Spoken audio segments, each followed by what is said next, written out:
রাসূলুল্লাহ সাল্লাল্লাহু আলাইহি ওয়াসাল্লামের নাম শুনলে যে দরুদ পড়তে হয়, এটা আপনারা জানেন না জানেন না?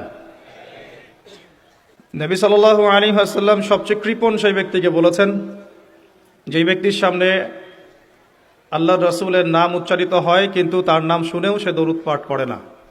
সাল্লাল্লাহু আলাইহি ওয়াসাল্লাম বলে না।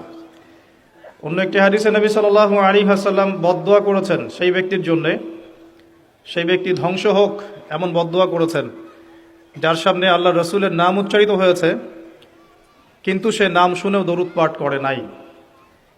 অতএব আলোচনার মধ্যে যখনই মুহাম্মদ শব্দটা আসবে, আল্লাহর রাসূল শব্দটা আসবে, আমরা মন থেকে বলবো সাল্লাল্লাহু আলাইহি ওয়াসাল্লাম।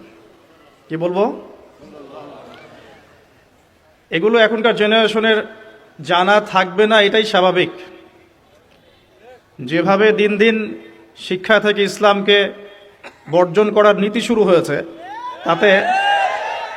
তাতে দিন দিন এরকম অবস্থা হবে, এতে আমি অবাক হচ্ছি না, বা আমরা অবাক হচ্ছি না।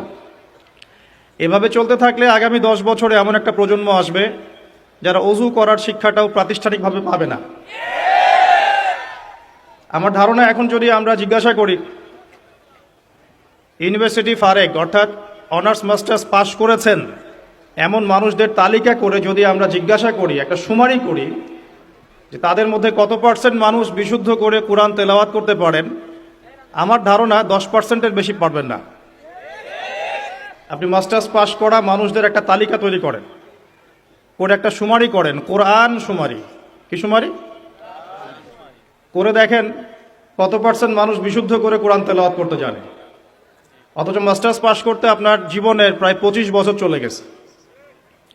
আপনার সর্বোচ্চ জীবনের হায়াত হয়তো 60 থেকে 70 বছর অথবা 100 বছর।